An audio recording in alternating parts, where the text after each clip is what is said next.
16% of American citizens are uninsured. That is 41 million people.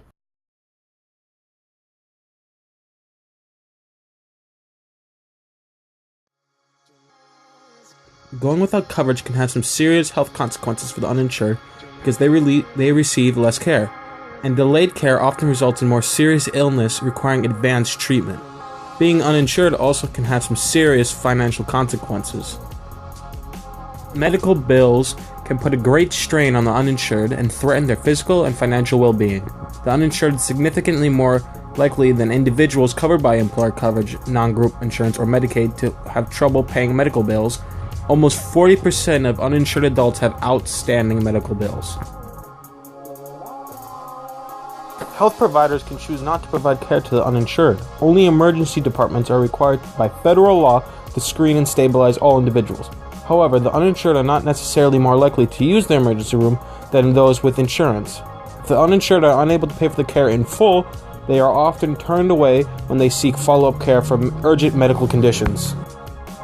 In 2013, only 1 in 3 uninsured adults report a visit with the physician in the last year, compared to 74% of adults with employer coverage and 67% of adults with Medicaid. Uninsured older adults are far less likely than their insured counterparts to report having been screened for cancer in the past 5 years. Uninsured individuals report that cost poses a major barrier to purchasing coverage. In 2013, 61% of adults said that the main reason they are uninsured is either because the cost is too high or because they lost their job. To the 1.7% said that they are uninsured because they do not need coverage. Most of the uninsured are low-income working families. In 2013, nearly 8 in 10 were in a family with a worker, and nearly 6 in 10 have family income below 200% of poverty. Reflecting the more limited availability of public coverage, adults have been more likely to be uninsured than children. On March 23, 2010, the Affordable Health Care Act was signed into law. 3 years later, 16% of the American population is uninsured.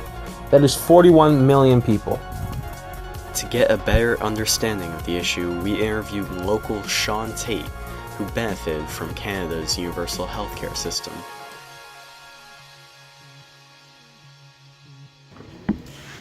What do you think of universal health coverage? I think it's a good thing. Now, you're Canadian, right? So Yes. Canada has universal health coverage, Yes, or free absolutely. healthcare. Right. Okay. So what is that like? Is it like inferior in any way to the healthcare in Well, I here? don't or- know the exact details because I was 6 when we moved here. But what I understand, it's universal health care for the basic health needs. Doctor's visits, I think, emergency, things like that. I don't think it's a bad thing to basically have everybody insured and have health insurance. I don't know why there's so much opposition to it, because is it a bad thing that everybody has medical coverage? No, it's not a bad thing. Now, about how many people do you think are uninsured in the United States? Well, there's got to be millions, because you have contractors probably, who do private business. They don't want to pay for insurance. You got probably college kids just graduated. They don't want to pay for insurance. There's probably tons of people, especially with the way the healthcare is taking advantage of everybody. I mean, doctor's visits. You go for a doctor's visit, it's hundreds and hundreds of dollars. It's ridiculous.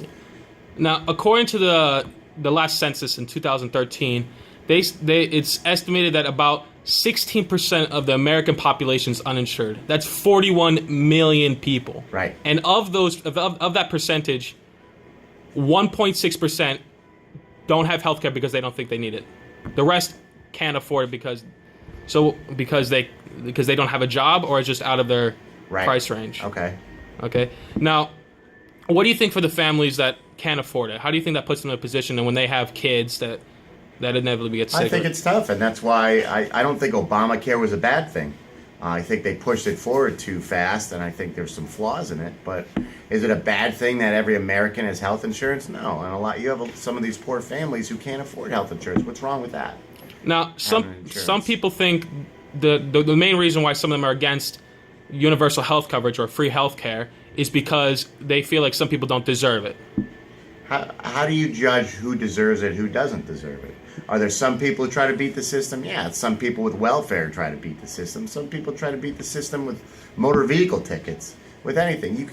Who are they to make a judgment call on who deserves it, who doesn't deserve it? You put it in place, and hopefully, people take advantage of it, and it works out. And for every person who tries to beat the system, there's probably 10 others who are actually taking advantage of it, and it's helping them. So you think it's worth paying extra taxes, even though there's maybe the few that You're going to get taxed regardless. I get taxed for welfare. Do I agree with welfare completely? No. You get taxed for stupid things.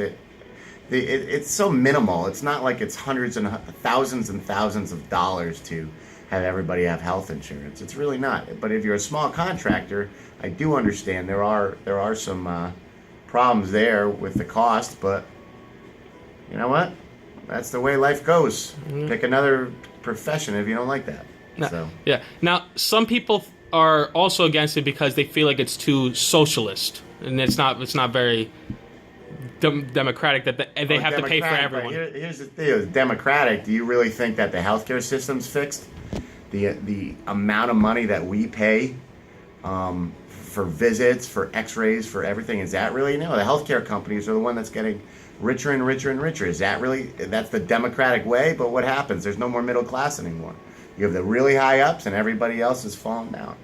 The healthcare system's horrible and needs to be fixed. That's why Obamacare came around. I don't agree with everything about it, but I don't think it's a bad idea. It's really not.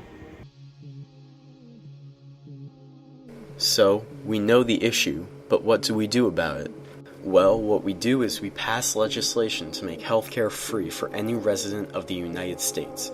This would include any regular visits to the doctor and any necessary procedures that need to be done. People should not have to go without getting vital treatment simply because they cannot afford it, or because their employer refuses to give them benefits. Under this new legislation, even impoverished families would have access to affordable healthcare for their entire family, no matter what. No family should have to choose between putting a meal on the table and getting a necessary treatment done. With this proposal, it is possible that will not have to happen.